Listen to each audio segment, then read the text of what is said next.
Muito boa tarde, Brasil. Segunda-feira a gente vai de política, né? Uma semana que a gente espera que aconteça alguma coisa de real. Né? Estamos já aguardando aí mudança de ministérios, criação do novo ministério, já agora com o Jungmann sendo o novo ministro. Aliás, velho ministro que mudou de pasta, né? E deixou alguém que já estava com ele lá no outro ministério, o da Defesa. E aí a gente vai por cima dessa brincadeira toda, esperando acontecer dentro do Congresso Nacional também. E a gente vai visualizar Brasília, que ninguém sabe para onde vai nem como fica, né? E acredito que aí no seu estado também deve estar meio que no lusco-fusco neste ano eleitoral. Acredito que estão falando muito mais hoje de Copa do Mundo do que o susto que o Neymar deu ontem, por exemplo, né? Não há jornal hoje, né, que não tenha botado na primeira página, né? Só um susto, disse o Correio Brasiliense. Aliás, o Correio Brasiliense veio bem, viu? Gostei dessa matéria aqui, ó, a de baixo. Essa aqui, ó. União de Moradores e PM reduz crimes em Brasília. Rapaz, é uma união que tem que acontecer, ué. Sabe, quem é que se beneficia com a segurança?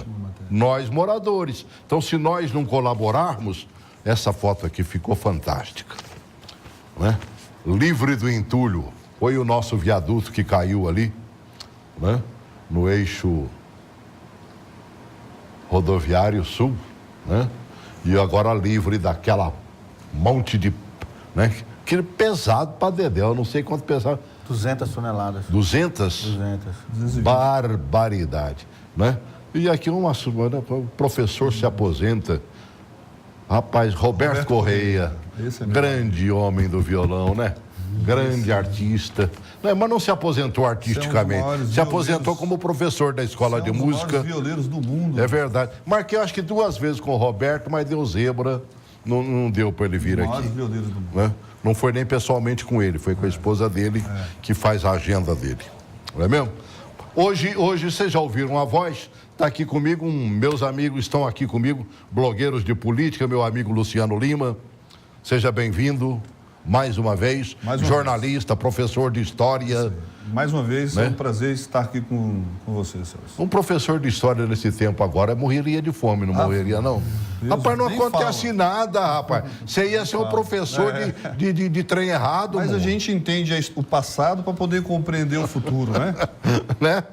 E no historiar Brasil, esse período, e você como historiador... Compreender o passado para entender o futuro no Brasil. É verdade. Por que nós estamos nessa situação hoje? É fácil de entendendo a história do país. Também conosco hoje, né? Faz um tempão que não vem aqui, né? Nosso blogueiro Hamilton Silva, o homem que gosta do dinheiro, economia pelo menos, né, mano velho? Exatamente. Nem todo mundo que faz economia sabe economizar, né? Eu tenho 2 economistas na minha casa, uma filha e o filho são economistas. Mas quem economiza lá mesmo sou eu. E nem passa longe da economia, né? De economia, com certeza, né? Mas eu acho que a economia, ela é um desafio para todos nós brasileiros, para o mundo inteiro, né? Discutir essa pauta, ela é muito importante, porque por mais que você economize e acumule riquezas ou bens, você vai ter que saber administrar isso de alguma maneira, né?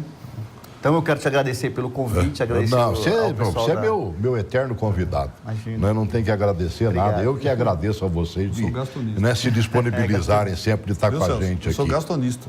Né? Gastonista. Né? Gastonista é bom, né? E hoje também conosco, né, o presidente de honra da Associação dos Blogueiros de Política, meu amigo Fred Lima. Obrigado, prazer imenso estar aqui mais uma vez. E aqui é o diretor de Relações Institucionais e quero deixar uma coisa bem clara aqui para os telespectadores. Não sou primo do Luciano Lima. Tá? Não, é porque o pessoal com dois sobrenomes, né? Não sou primo. Só faltou você deixar de ser o Lima também, porque aí ia ser os irmãos Lima. Olha, seria uma honra ser primo do Fred. Seria uma honra também, viu, ser primo dele. Só que acho que a gente ia brigar muito. Dois idealistas assim, ó, não ia dar muito certo. Né? Rapaz, você fala em presidente de honra, né? Quando a Câmara vira, vai vir um senhor de 60 anos de idade, 70, né? É um garoto, né, Celso? Acho que mais novo. Ficando velhinho, fica um pouquinho velho já, né? 37 já, né? Já está com isso? Já 37? já. Tem cara de 20 e poucos anos, não tem? É verdade. Ia falar que ele tem mais ou menos a idade do teu filho, que está com o quê? 20 e poucos anos? 37 já, Né? ficando velho. Indo pros Tudo 40. bem. Aliás, nisso a esposa do Luciano hoje está fazendo aniversário, né? Semana Semana passada, tem aquelas fotos. Mas vale mandar um abraço para ela hoje, minha né? gatona, 41. Rapaz, olha, eu vai só ficar não brava vou comigo falar que que eu tô você é dizendo, muito bonita porque eu tô perto do seu marido, que é ciumento. Senão eu muito diria, bonita. você é linda. É linda, né? é linda. Além de linda, é linda. É linda. É bom, é verdade. Vamos falar um pouquinho de... O grande problema do Brasil hoje é que ele não consegue botar o povo para trabalhar, né? Você viu os números do IBGE? Eu vi, né? E agora, pela primeira vez, o 27 IBGE milhões de contou brasileiros, direitinho. Não é só o cidadão que está desempregado caçando emprego. Ele olhou também aqueles que estão na hora da morte vendendo churrasquinho na esquina, né? E sobrevivendo informalmente. E até mesmo os desesperados ou simplesmente aqueles que já entraram numa depressão violenta e que nem buscando emprego mais está. Coloca aí essa matéria, por favor. 6.400.000. Esse é o número de empregos que precisariam ser criados para atender a demanda no Brasil.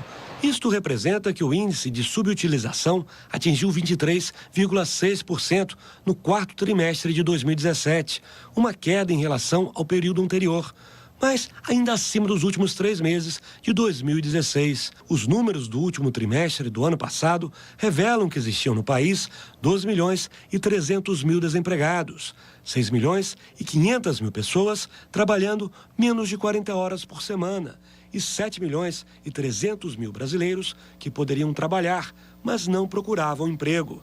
Nesse grupo, 3 milhões de pessoas decidiram ficar em casa por opção. Mas para os outros 4.300.000, o motivo foi o desânimo de lutar para voltar ao mercado de trabalho. Esse é o chamado índice de desalento, que foi calculado pela primeira vez pelo IBGE. O maior nível de falta de esperança foi registrado na região Nordeste, com uma taxa de quase 60%. Esse pesquisador da Fundação Getúlio Vargas diz que, apesar dos problemas, aos poucos, o desemprego está caindo. Ele acredita que o cenário vai melhorar ainda mais em 2018, a partir do segundo trimestre do ano. A gente vai ver um aumento do desemprego agora até março e, a partir de abril ele vai voltar a cair. Qual é o lado positivo, né? Por que as pessoas estão otimistas e estão dizendo que esse ano vai ser melhor do que o ano passado? É porque esse ano o desemprego vai estar em todos os meses sempre abaixo do ano passado. Tomara, né? Que é muito alto. Não, bom, 23% ainda é muito alto, né, mano? Serve como referência. Se a gente for partir por esse pressuposto aí, pensando no ano passado, é desesperador. Eu fiquei imaginando, né? Falamos em finanças ainda agora. Já pensou a vida desses caras, meu amigo? Dessas pessoas que aí são homens e mulheres, chefes de família, né? Um país que não tem esperança, realmente fica muito difícil você construir uma nação forte, né?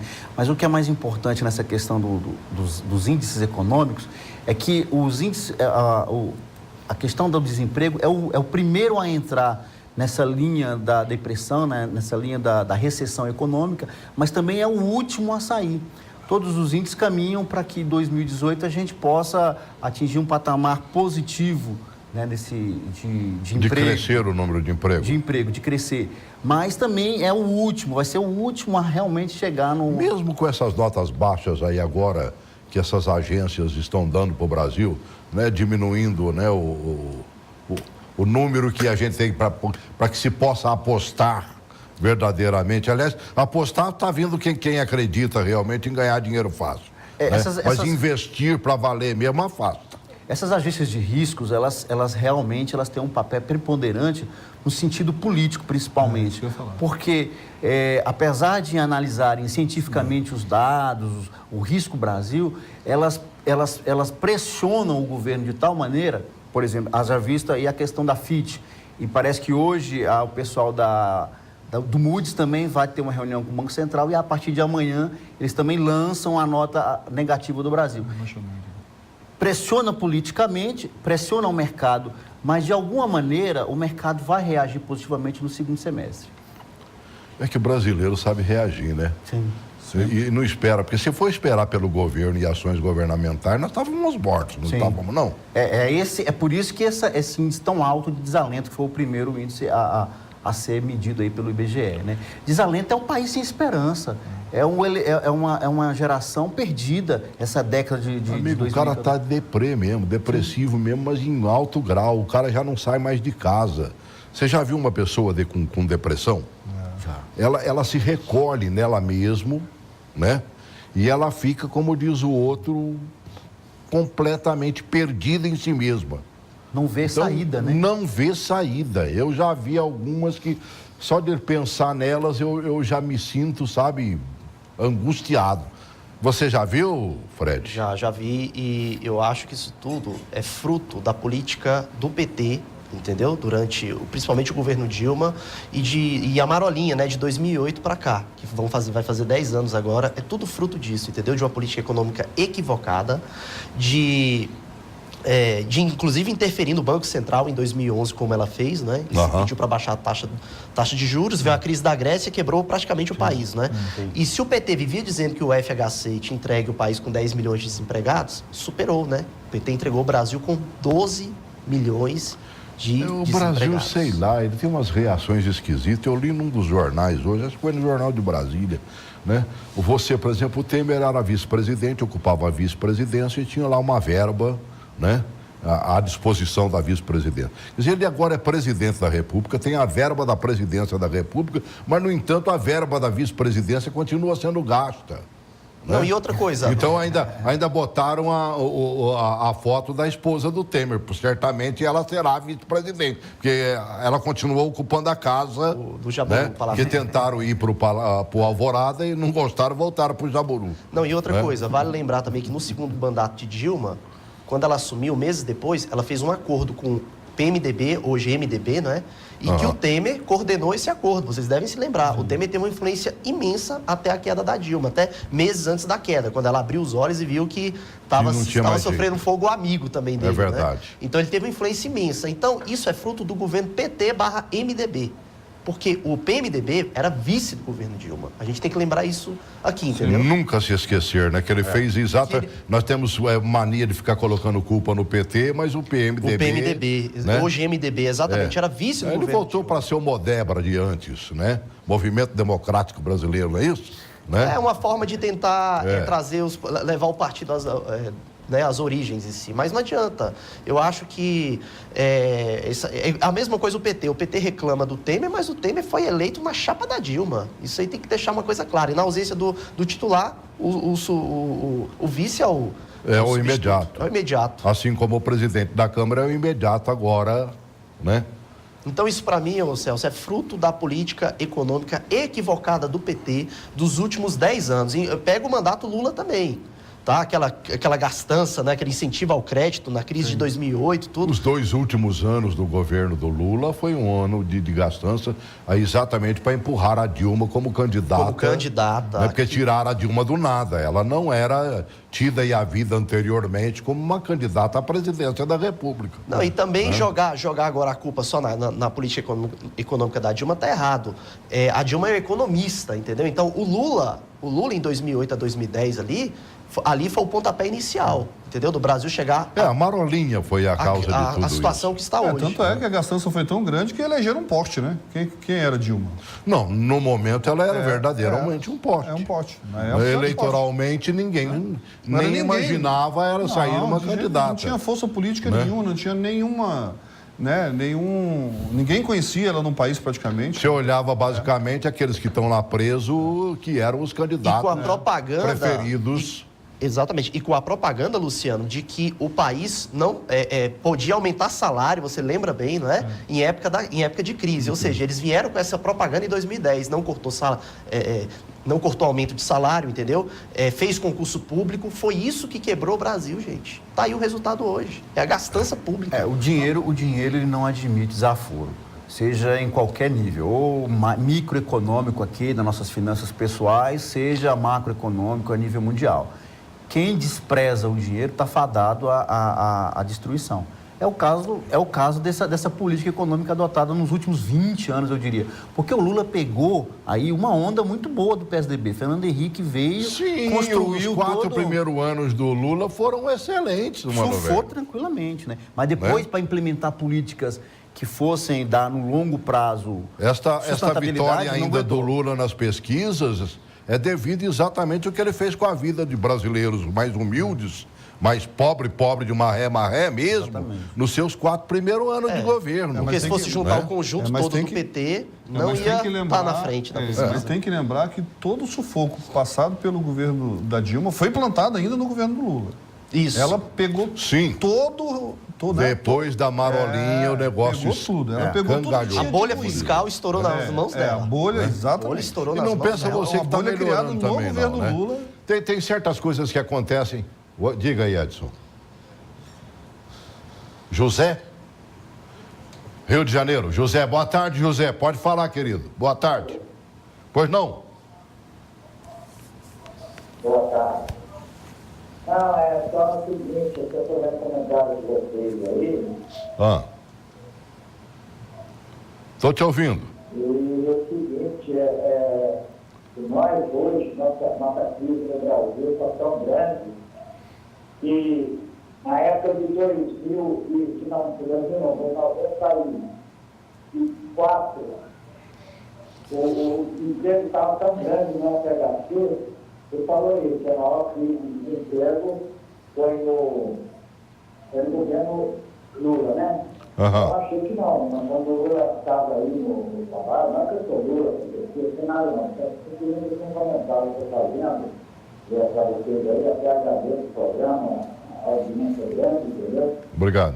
E só para dizer o seguinte, o FHC foi um dos piores governos que o Brasil já fez até hoje. É um direito que você tem de achar. Né? Quando ele entrou, Pois não? quando ele entrou para ser o presidente do nosso país, as microempresas que ele pegou de real para a FB, para não sei o quê, as microempresas eram microempresários quebrei. Meu Deus. E aí isso fica marcado até na alma, né? Os microempresários quebraram tudo. É. Complicado. Complicado, José. Então, Tá ruim a ligação dele, né? Eu não entendi. Caiu a ligação? Eu não entendi muito bem o que ele falou. Eu Né? escutei que o governo da FHC quebrou ele. Para ele está dizendo, inclusive, que naquele momento ele, eu acho que empresário, né? Quebrou e acho que quebrar em termos empresariais machuca a alma, acima de tudo, né? E fica para o resto da vida mais 2 dias. O governo FHC, Celso, se você me permite dizer, ele cometeu seus equívocos também, tá? Inclusive ali no final ali de 1998 já era para ter desvalorizado a moeda, tá? Sim, Chegou a 99, ele tinha que ter dado aquele exatamente. primeiro passo da desvalorização e não deu. E não deu. Isso já foi um grande erro do governo FHC. E Foi. outros erros também que eu vejo, tá? Gerenciais. E Porém, isso já era previsto pelo criador do real. já era Ele previsto pelo sabia Itamar. que 3, 4 anos depois teria que haver o primeiro reajuste. E vale lembrar que quem lançou o Plano Real foi Itamar Franco, né? Então, o Foi. mérito do lançamento Veio do lá Plano de Real é trás. dele. Agora, a consolidação da moeda aí é de FHC, da economia também é de FHC, que pegou depois. Porém, vale lembrar também que aquele período econômico, que o Hamilton pode explicar bem, era outro bem diferente do que o Lula pegou. Ali o Fernando Henrique pegou 4 crises internacionais. México, a crise asiática... Crise da mesmo, Rússia, né? Crise mesmo, a crise da Rússia, que foi em 99, a crise da Argentina e, fora isso, os abalos do World Trade Center que afetou a economia mundial e a crise Lula interna na eleição de 2002. Então, o cara só pegou crise. O Fernando Henrique, eu ia falar isso mesmo, agora, você né? lembrou bem. Foi o Pegou governo crise. das crises, né? O que é importante dizer do ponto de vista econômico é que é o seguinte, assim como qualquer evolução, a economia ela é uma onda senoidal. Em determinado momento ela sobe, atinge um ápice, mas posteriormente, seja por qualquer elemento, seja político, ou até mesmo catástrofe, etc., ela tem uma tendência a cair. Essa crise do Brasil, sendo uma das maiores, ela já atingiu o fundo do poço. Ela não tem condições de ir mais... Está cavando na pedra já. Exatamente. A questão do Fernando... Então é mais fácil subir do que você do que continuar descer. tentando... Por mais que a política empurre ela para baixo. Porque Até gostei ontem da capa da Veja, que fala que o Temer mudou de reformista para populista, né? Então, essa questão de reformular, reforma trabalhista, reforma do salário do servidor público, ela realmente precisava ser feita, que eu acredito que foi também por pressão dessas agências que você falou aí, essas agências de risco, mas é preciso que haja agora ações consolidadas para fazer do Brasil algo sustentável nos próximos anos. O Brasil tem que se explicar, essa é que é a realidade. Ele não consegue se explicar. Você faz uma reforma, mas não conseguiu fazer a da Previdência. Todo mundo sabe que é uma reforma necessária, talvez não tanto quanto eles queiram. Exatamente. Né? Mexendo em alguns casos lá, tirando os privilégios, porque o país dos privilégios chama-se Brasil. Né? Privilégio para meia dúzia e o restante... Eu ia mostrar um negócio. O restante, como diz aquele ator de televisão, né? Meu Deus do céu. Aí você faz, por exemplo, eu estava vendo uma audiência pública do Senado semana passada agora, né? Falando sobre a reforma trabalhista. Mal entendida, porque não estou dizendo que ela seja mal feita, mas tem lá seus penduricalhos, né? Mas ela está sendo precarizada. Os patrões estão entendendo do jeito, o empregado está entendendo do outro, e aí sobrou para quem? Coloca aí a matéria. Na audiência no Senado Federal, representantes sindicais denunciaram o aumento da informalidade no setor depois da reforma trabalhista, em vigor desde novembro do ano passado. No período foram retiradas 726 mil pessoas do mercado formal. O mesmo número passou a trabalhar sob contrato temporário. Além disso, outras 700 mil ficaram desempregadas. Segundo os sindicalistas, há abuso dos empregadores. Estão fundamentados nessa reforma trabalhista, que é um abuso em si, né? A reforma é absolutamente contra a Constituição. Então, nós temos visto demissões em massas, a proliferação do trabalho intermitente, que é um trabalho extremamente precário, que direitos básicos do trabalhador são negados. E uma substituição, inclusive em todo tipo de atividade, principalmente na indústria, de profissionais anteriormente contratados diretamente pela empresa, substituindo por terceirizados. O Ministério Público do Trabalho criticou a nova modalidade de rescisão permitida pela nova lei, por meio eletrônico e muitas vezes formalizada apenas em cartórios, o que permite a sonegação de impostos e direitos trabalhistas e amplia a possibilidade de fraudes. Há empresas acreditando que a reforma trabalhista liberou geral, ou seja, não é que pode se fazer o que bem entender agora, que a legislação permite tudo, e não é bem assim. Não é? De fato, a legislação ela agora está mais favorável ao empregador, mas isso não significa que todo e qualquer tipo de abuso pode ser praticado em relação aos trabalhadores. Não é? A CLT continua proibindo, por exemplo, fraudes, não é? Demitir um empregado e contratar como pessoa jurídica ou contratar como autônomo. Isso aí não foi autorizado pela reforma trabalhista. Como garantia de proteção, o Ministério Público aconselha o trabalhador manter-se sindicalizado. O sindicato tem ainda um papel relevante a desempenhar. Ele deve procurar o sindicato, deve procurar o Ministério do Trabalho, o Ministério Público, e se entender que houve alguma lesão a direitos, ele pode também contratar um advogado para procurar a Justiça do Trabalho. Né? É verdade que também houve algumas restrições novas à Justiça do Trabalho, como a sucumbência, enfim, mas ainda existe um princípio de amplo acesso ao Poder Judiciário previsto na Constituição, do qual ele deve se valer. Segundo os especialistas, a reforma apontada pelo governo como uma saída para gerar empregos no país teve efeito contrário. Pesquisas do setor apontam atualmente 36 milhões de pessoas na informalidade, contra 34 milhões com carteira assinada, com forte tendência de queda da segunda modalidade de contratação. Os dados mostram que não teve crescimento, não teve aquecimento econômico. O que houve, na verdade, foi um aprofundamento da desigualdade social e da precarização da vida do trabalhador. É isso que querem fazer aqui. Essa matéria é da TVT, né? A TV do Trabalhador lá de São Paulo. Nós não temos acesso a ela aqui, mas você tem, né, tvt.com.br, você assiste inclusive esse jornal, chama-se Seu Jornal, muito bom. E eles mostram a verdade. Você vê, por exemplo, um encontro como esse do Senado deveria estar sendo coberto por todas as emissoras. Em qual você viu essa matéria? Só mesmo na Corajosa, que defende o trabalhador, porque as demais vivem de propaganda, E é lógico que elas vão ser patronais até debaixo d'água. Trabalhador, ó. Diga aí, você que gosta de finanças, meu. Rapaz, essa questão da reforma trabalhista, ela está surtindo efeito agora, já logo no primeiro semestre de homologação da lei, mas eu creio que a partir de 2, 3 anos a gente vai ter um quadro mais real do que está acontecendo. Tem que punir esses tipos de coisa que estão fazendo, né? Os patrões, em certos casos, acham que pode tudo, né? E aí você viu o tamanho do buraco que se formou ali, ó. É porque nós vivemos no Brasil do jeitinho. Então, assim, você tem uma lei que aparentemente é moderna, mas do ponto de vista legal, jurídico, você vai incorrer em sérios, a palavra certa é abusos. Mas eu também entendo o seguinte, é que logo vai se sobrecarregar novamente os tribunais superiores, trabalho com uma gama muito grande de recursos, principalmente no que tange a imposto sindical, que dá dubiedade, é dúbia, né, essa questão da interpretação, etc., né?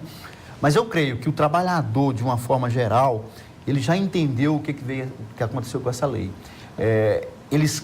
E outra coisa, eles tendem a ir para a informalidade realmente, porque ninguém vai ficar esperando fichar a carteira para poder trabalhar, para produzir, apesar daquele número absurdo. Se não trabalhar, não come, mano, velho. Então ele tem que ir para a informalidade mesmo. Apesar do número absurdo de ser, da anonimosidade, né? Assim, o que eu entendo, Celso? Eu li a reforma trabalhista, né? Eu acompanhei um pouquinho lá no Congresso Nacional. Eu acho que houve avanços, já debatemos disso aqui. Os avanços, muito pelo contrário. Avanços. A gente precisa sedimentar e fiscalizar o que foi aprovado. Eu concordo muito com o que o Hamilton falou, que a gente vai demorar uns 2, 3 anos ainda para que a gente possa entender o que de fato aconteceu. Mas o problema é o seguinte, Celso, nós estamos fazendo reformas importantes em meio a uma crise institucional, política e ética muito grande.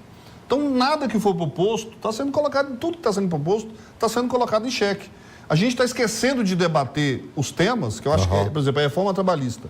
É uma reforma que a gente tinha que estar discutindo em todos os plenários possíveis. Entendeu? Os estados deveriam, a população deveria estar participando, porque isso tudo aí foi colocado à disposição da TV Senado, TV Câmara, foi convocado audiências públicas. Então, o que a gente precisa fazer é que a população participe mais, não compre tudo já, né? Certo. Pegue tudo prontinho. Por exemplo, faço justiça, eu nem olhei a TV Senado, mas com certeza fez a cobertura desse evento aí. Completa. Né? Pode ter certeza absoluta disso. Né? Mas como eu já sabia que a TVT bateu, valeu, ela vai em cima mesmo, eu já fui logo para a TVT para pegar a matéria. A TVT tem uma cobertura mais de esquerda, né? Mais voltada para os sindicatos. Estou dizendo que eles estão mentindo, não. Mas tem uma Tinha visão, um homem do Ministério Público lá, o Cássio Luiz, que falou, que mostrou que o negócio está errado, mano, velho. Está havendo abuso mesmo. Essa que é a verdade. Pode ser que esteja acontecendo. Diga, Olha, Fred. eu discordo de muitas coisas do ex-presidente Lula, mas tem uma coisa que ele disse pro Temer, no velório da dona Marisa, que eu acho que aquilo ali é verdadeiro. E aí, esse que é o problema, Luciano. Nós estamos passando por uma crise institucional das instituições e de credibilidade política. O governo Temer, ele apareceu agora querendo ser o governo reformista no país. E aí que a população não está preparada ainda para debater sobre esse tema, tá? Eu acho, por causa dessa crise. E aí pode passar coisa aí, entendeu? Que pode ser prejudicial tanto ao trabalhador quanto ao empregador em si, entendeu? Pode passar coisa aí no Congresso, por quê? Porque a população não está acompanhando. Na verdade, o Partido dos Trabalhadores e seus aliados tiveram oportunidade de fazer essas reformas e não fizeram. Durante esses 15 anos de governo. E não fizeram. Por exemplo, o Jacques Wagner, parece que hoje a Polícia Federal bateu na porta dele lá. Bateu na porta da casa dele lá. Foi buscar uns trem lá. Ele foi o primeiro ministro do Trabalho do Partido dos Trabalhadores no governo Lula, lá em 2003, e propôs uma reforma trabalhista para começar o debate. Foi. E o PT não aceitou. O que o Lula fez e o PT? Vamos tirar que esse cara quer acabar com a... Mas não era isso, era debater profundamente. Você ia levar... Fazer a reforma necessária, né, mano? Você falou tudo, Hamilton. Tanto a reforma trabalhista como a reforma da Previdência, o PT saiu as duas. A tributária também. A tributária que, para mim, é a mais importante de todas. É a mais importante, a tributária. Com certeza. A mais importante. Nós estamos começando do final. Foi fragmentada. E a gente tem que ter começado do início. A reforma tributária tinha sido feita primeiro, depois a reforma trabalhista, Reforma política e reforma previdenciária. E ela foi... São as 4 primeiras reformas que tinham que ter feito e nós não fizemos. E a agora tributária foi fragmentada, né? A tributária foi fragmentada. Agora tem que se fazer. No próximo governo Temer, quem for chegar aí, Alckmin ou Bolsonaro ou outro nome que aparecer, quem for, vai ter que fazer a previdenciária, vai ter que rever algumas questões aí de reforma fiscal, sim, tributária. Nossa, essa é a principal. E a política, né? A reforma política, para mim, olha, viu, Luciano, eu acho que ela está entre a primeira e a segunda, porque como a crise ética, ela é grave, ela é aguda, inclusive fere o STF, né? Eu acho que a gente precisa fazer uma política. Eles deveriam ter feito a reforma política, não fizeram. Fizeram bruta de um remendo e olha lá. E aí, Celso, foi isso que o Lula falou pro Temer lá no velório da dona Marisa. O Lula disse assim, olha, Temer, não se faz reformas numa crise dessa, entendeu? Seja econômica, seja de credibilidade das instituições, entendeu? E política. Não se faz reforma numa crise dessa. E é isso que a popularidade do Temer caiu muito, entendeu? Por causa disso. E o Volta Lula se deve a isso também, tá? A reformas impopulares que estão querendo ser feitas agora num cenário totalmente adverso. E num curto prazo. Em um curto prazo, de 2 anos, gente. Um ano é muito pouco. Eu acho que eles têm que estudar, né? Sabe, primeiro caçar emprego para todo mundo, porque todo mundo trabalhando, já pensou quanto não caiu a arrecadação? É um quarto da população basicamente parado, mano, velho. Isso chegando a quase 1/3. Né? Se os números ditos ali pela TVT forem mais reais do que esses mostrados pelo IBGE, nós estamos hoje com uma defasagem de 1/3 em termos de arrecadação. É como eu disse, esses dados do desemprego e emprego, ele é o último a entrar na... Quer dizer, quando a economia começar a crescer, o emprego... Ele é o último a superar. A superar. Você vai superado, ver, né? Então, só agora no finalzinho do ano é que a gente vai ter alguma coisa aí melhor. Mas vai melhorar. E só sobra pro coitado do pobre, né, mano? 27 milhões de desempregados é muita coisa. Nós estamos vendo hoje. Hoje, por exemplo, já o programa para a declaração de imposto de renda já está lá disponível, né? Começa já dia primeiro agora, como diz o outro, quem não tem como fugir do leão, porque quem recebe aqui no olerite, ou contra-cheque, como eu ainda chamo, né? Não tem como escapar. Você não escapa, né? Então tá lá. Então, o desconto mês a mês, o máximo que você consegue, quando consegue, no fim do ano, comecinho do outro ano, é pegar um pouquinho, né? Já arrecadou aí um pouquinho assim de volta. É complicado, né? Mudaram algumas coisinhas, mas simplesmente não mudaram mais uma vez, né? O volume dos valores, né? Que deveriam corresponder à realidade. Eu estava vendo uma mostrança, por exemplo, acho que do Diese, se não me engano. Hoje você ganhou mais de 1.700, se não me engano, você tem que pagar, né? Se fosse feito o reajuste durante esses anos todos aí, hoje seria de quase 4 mil reais. Verdade. Né? E não fazem isso. Bota essa matéria aí, por favor. Neste ano, o prazo de entrega começa no dia 1º de março e vai até 30 de abril. É obrigado a declarar quem recebeu no ano passado mais de R$ 28.559 de salário, aposentadoria ou aluguel, ou teve renda mensal maior que R$ 1.900.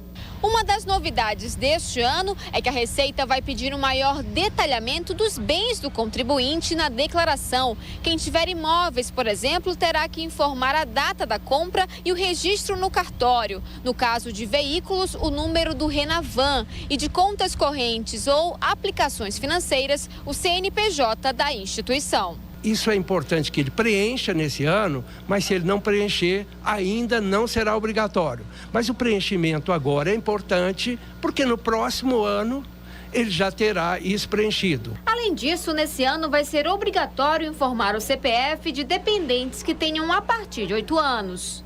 As despesas com educação têm limite anual de R$ 3.500, com dependentes R$ 2.200 e com empregados domésticos R$ 1.170. Para quem tem o programa do ano passado, o aviso de atualização é automático. Declaração online, ela mudou agora, chama Meu Imposto de Renda e com novas funções. Ele poderá então fazer no smartphone, como não podia fazer até anos anteriores, a retificadora. Diga aí, você. O ano 2017 e 2017, em virtude de uma motivação do Ministério da Fazenda aos auditores, eles reavaliaram as metas de cada auditor. Então, muita gente, eles bateram um recorde de todos, desde a série histórica, foi o ano que mais gente caiu na malha fina, né? Em virtude, inclusive, de desinformação, etc. e tal. Mas o que é importante que a matéria não disse é que, por exemplo, eu tenho um filho que é estagiário, você tem outro que por alguma razão teve uma renda, vai ser importantíssimo que ele faça uma declaração também, né? Esses jovens que estão entrando no mercado de trabalho... Até porque o que você abate com ele é muito inferior ao que ele... Exatamente, o que ele ganhou se beneficiaria declarando, né? Então, nesse sentido, você vai cair na malha fina, você vai ser chamado lá para fazer uma retificadora. Agora, essa de ter que declarar, inclusive com o Renavan e tudo mais, né? Agora os imóveis e tudo mais, isso também é para pegar neguinho na virada, não é? Ah, sim. É o circo. A movimentação, né? É muito grande. Circo, né, o que tem de gente, né? Compra carro, vende carro, compra carro, vende carro, compra lote, vende lote, compra lote, né? Faz lá um barraquinho ou faz lá uma construção, vende, né? E aí, como diz o outro, quase sempre você embolsa o dinheiro e não vai nada para a receita, O que né? é engraçado é que um percentual muito elevado também, eu não tenho esse dado, de gente que recorre para a Receita Federal. E só vai pagar daqui 3, 4, 5 anos, né? E vai empurrando com a barriga aí para... né? E vai ficando no vácuo. É uma das poucas dívidas no Brasil tá que... na justiça. Hein? É uma das poucas dívidas no Brasil que não é bom tê-la, não, né, mano, velho? Não é porque impede você fazer concurso público, você cai na dívida ativa, né? Não, e pode dar até cana também, né? E ferra a sua vida inteira. Ferra a sua vida pessoal toda. Você fica impedido de fazer concurso, você não pode conseguir nenhum tipo de empréstimo, você ferra tudo. Acaba tudo. E Eu só me lembro até do a Al Capone, cadeia, né? até a Só me lembro do Al cadeia. Capone, né? Chega O lá. Al Capone é Só o foi exemplo preso mais nisso. claro. Tentaram pegar ele tudo que é jeito. Conseguiram pegar ele como? Sonegando, recebendo Né? É a única dona Justa aí, sobra mesmo, né? Rapaz, e pior é o seguinte, eles ficam em cima mesmo e acabam, né? Faço tudo certinho, cara. Eu uma vez fui chamado às falas pelo imposto de renda porque eu declarei que havia ganho. Eu também faço parte na área da publicidade, né? Como publicitário, né? Autônomo, mas faço, né? E aí declarei, na época era a Rádio Alvorada, de que eu teria recebido. Só que eu emiti só o RPA para eles e eles não declararam que haviam me pago. Vixe, Maria. Me chamaram na hora, falaram, mas rapaz, eu estou dizendo que eu ganhei, né? Você pode cobrar aí o valor do imposto que eu pagarei, com certeza. Mas não, mas tem que... Mas você vai lá conversar com a Rádio Alvorada, poxa. Né? Meu amigo Paulo Roberto.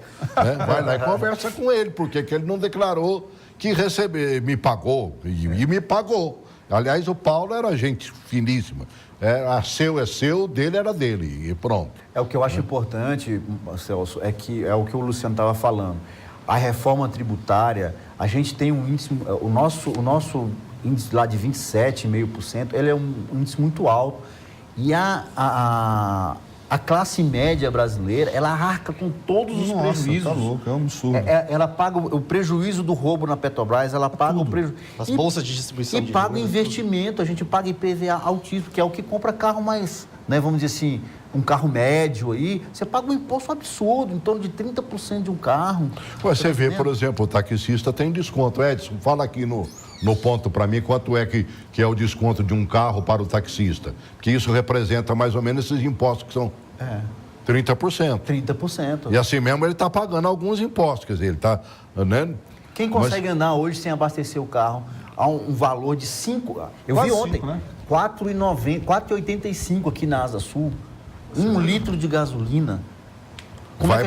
Vai para a estrada do Guará ali, que tem um posto lá vendendo a 4,09. Caça na Asa Norte deve ter posto em 4,00. Abastecia 3,93 em Goiás. Agora, em Goiás, é? No Goiás.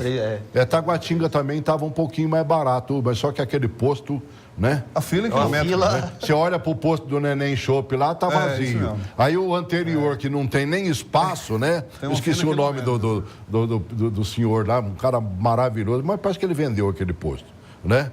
A família também, o continua e tudo então, mais. essa é uma referência importante. Dá a volta todinha, assim, ó, na quadra todinha, né? Que o cara fica esperando a vez dele, porque tem a parada de ônibus, né? Que não permite, às vezes, que a fila ande ali, né? Eu acho que o mais importante, Celso, nessa história toda, é o que eu sempre bato nessa tecla. Essas reformas todas, elas são extremamente importantes para o país. O Brasil estava parado no século passado. Só para você ter ideia, a reforma trabalhista é da época do carro de boi. Isso não pode continuar desse jeito. Nós temos uma reforma da Previdência que eu considero extremamente importante para o país. Ela precisa ter correções, Claro mas que essas tem, correções, todo mundo esses sabe debates, disso. é importante Mas a primeira população correção participar. deveria ser feita com o próprio governo. Claro, com certeza, não tenho nenhuma dúvida. E nós estamos, eu sempre digo, Fred e Hamilton, telespectadores, nós estamos no momento errado fazendo as crises certas. É um momento errado fazendo as crises certas, debatendo as crises certas. A gente precisa disso. Essas reformas é extremamente importante. Quando você fala em reforma política, eu sou um parlamentarista convicto, desde menino, desde os 17 anos de idade. Então, eu acredito que nós tínhamos que ter uma política, uma eleição que as pessoas não fossem obrigadas a votar. Eu acredito na candidatura avulsa. Eu acredito na candidatura, na eleição de 5 em 5 anos, geral, essa história de ter 2 em 2 anos também acho. É uma nojeira, Celso. É verdade. O país não anda, o país não cresce. Você economizaria para fazer as eleições, bilhões. né? Bilhões. Mas acima de tudo nos daria a santa oportunidade de visualizar. Eu vou colocar quem eu confio no município, vou colocar no estado igualmente, alguém que vai beneficiar o prefeito, que eu acho que merece ser o prefeito da minha cidade, né? É lógico que vou votar num governador que esteja pronto à altura para poder colaborar com o município e, consequentemente, buscaria um presidente da República que estivesse de olho na municipalidade e num dos estados Já brasileiros. pensou se a gente tivesse coragem? A eleição agora é esse ano para presidente e governador. Já pensou se daqui em 22 a gente elegesse o prefeito e 2 anos depois a gente faria uma nova eleição para prefeito, governador, presidente da República, entendeu? O próximo prefeito só teria 2 anos de mandato. Entendeu? Sim. E a gente faria uma eleição geral com mandato para todo mundo, inclusive para o Senado, 5 anos. de 5 anos para todo mundo. O país seria uma Também maravilha, acho, irmão. também Nós íamos acho. caminhar como ninguém, cara. É o Diga, seguinte, olha só, Fred. Luciano, sobre essa questão aí das reformas, que o Hamilton também diz. É o seguinte, todo governo tampão, quando entra, ele pode criar uma coisa nova, como o Itamar criou o Plano Real. Agora, você querer reformar uma coisa que já existe, já está no sistema há muitos anos, não dá tempo. Reformar a estrutura, né? Reformar a estrutura não dá tempo. O Temer está querendo fazer um monte de reformas em apenas 2 anos. Numa crise política imensa. O que ele deveria... O governo dele deveria estar focado agora em consertar a economia, em tomar medidas novas, entendeu? Para que, né, a inflação continue caindo cada vez mais, os juros também, né? Estabilizar ali a economia. Não, ele está preocupado em quê? Gente, a gente perdeu muito tempo com essa questão de reforma da Previdência. É importantíssimo, mas eu acho que deveria deixar essa pauta para o próximo presidente que entrar, entendeu? Para que ele vai ter tempo, sim, de 4 anos ou 8 anos para tentar resolver isso. Agora, o momento atual de 2 anos, o mandato tampão, é complicado. Itamar não fez isso. Do ponto de vista econômico, o Meirelles, ele fez sim o que devia ter sido feito. Ele reduziu a taxa de juros, que era 14, no final do ano, 2 anos para cá. Nós estamos agora com 9 baixas seguidas dos juros. Isso é importante. A reforma trabalhista mexeu com as estruturas, sim, do país, vai mexer. Consertou muita coisa que estava errada, ou que não é nem que estava errada, quer dizer, nós não acompanhamos no tempo e no espaço criando leis. É que era necessário, né, Celso? Né? Independente Exato. de quem estivesse no governo, era importante fazer isso, né? Claro. Agora, a gente também nunca vê banco com prejuízo. O sistema financeiro brasileiro, o sistema monetário, ele que foi feito lá atrás no Você PSDB. viu os valores que o Banco do Brasil apresentou A gente agora? tem o PROE, não é? O próprio Uma Lula semana, disse que 10 quem salvou dias os aí, ó. bancos na crise de 2008 foi o PROE. É o único sistema que não entrou em crise. Não entra nunca. Mas os dados de desemprego, eles vão melhorar, isso também é inevitável. E a questão, agora o que eu fico preocupado é com o financiamento da agricultura, que foi o que salvou agora a gente no começo do ano. Né? Certo. Uma safra bateu recorde, já não vai ser a mesma coisa agora no início de 2019. Por que você está achando isso? Cada excesso de chuva. A questão climática é um teve fator muita preponderante, mas é histórico. Você não tem um recorde Um ano é verdade. de seguida. Outro é verdade. Isso é E inevitável. o clima no Brasil, você sabe como é que tem sido, né, Celso? Tomara que neste ano eleitoral, pós-Copa do Mundo e tudo mais, eles não esqueçam de trazer o dinheiro na hora certa, que é o que mais mata o agricultor brasileiro. Exatamente. Né? Quase sempre ele tem que desembolsar ou ficar devendo, né? Paga mais caro por causa disso, para poder produzir. Aí o dinheirinho liberado pelo governo, via Banco do Brasil, e hoje a Caixa Econômica também está, né, fazendo a mesma coisa e tudo mais, demora para chegar. Né? Porque se você apostar no agricultor brasileiro, no pecuarista brasileiro, nós jamais teremos problemas. Tem que se financiar o trator, tem que se financiar a coletadora, financiar aquele que realmente produz. É a safra toda, Manuel. É aquele que produz. Com seguro e tudo, entendeu? Que o cidadão está arriscado a perder. Numa grande enchente agora, por exemplo, quem estava para colher, perdeu tudo. Exatamente. Não é mesmo? Então, para isso é que existe seguro, né? E quem segura não é o próprio governo, não. É só as seguradoras que ganham muito dinheiro e podem, né, trazer o dinheirinho. Uma coisinha que eu queria falar a respeito da reforma da Previdência é que o seguinte, ameaçou-se tanto, e o Fred tem razão, né? Se gastou muita energia com esse debate no início no final do ano passado para início desse ano, mas e usava um discurso do seguinte, olha, a gente precisa fazer porque senão o Brasil não vai avançar. A gente precisa fazer porque senão daqui a pouco a gente vai ter que diminuir a sua aposentadoria. Mas não, existem outros mecanismos mais para frente que pode ser discutido sim. Não se aumenta o imposto todo dia? Por que não voltar com a CPMF? É um debate a se fazer, é um debate a se discutir. Desde que diminua os outros impostos. Né? Aí o tema é impeachment. Né? Porque já mostraram por A e mais B. Quando se criaram a CPMF, ela era para ser exatamente uma coisa chamada imposto único. Entendeu? E provaram por A e mais B. Eu não me lembro quem foi que propôs isso, mas se eu não me engano foi aquele que apareceu num cavalo branco, o Afif Domingos. Guilherme Afif Domingos. Entendeu? Mostrou por A e mais B, né? De que um imposto único, pegando aquele 1% ali das movimentações bancárias, o Brasil sobreviveria numa boa. Verdade. E ninguém sonegaria. Isso em 89, né? O AFIF, Isso. né? 89. Ninguém sonegaria. Mas, no entanto, pegaram e falaram, vamos continuar 1% para nós, né? Vai para a saúde. Você viu a saúde, viu esse dinheiro? Né? Viu nada. Ela foi exatamente para os estragos que fazem governos após governos. Eu até brinco com as pessoas que eu achei que essa CPMF estava tirando dinheiro da saúde. Eu também acho. Porque só piorou, né, irmão? Vazando por entre os dedos. Só piorou a saúde. Dinheiro fácil. Vier com história de CPMF hoje, acho que o povo se revolta, acho que o povo se rebela. Aí o Temer cai. Aí não existe. Estou pedindo para vocês pararem de falar aí que acabou o tempo. Sério? Gritaram aqui no meu ouvido. Terminou o tempo. Sério? Já acabou, já, professor? Terminou. E nós não falamos nem de Brasília hoje, né, mano, velho? Vamos marcar um programa para esses dias agora, para a gente falar um pouquinho de Brasília? Tá vamos? pegando fogo, hein, Celso? Rapaz, não falamos absolutamente nada de nós temas aqui. macros. Tá bom?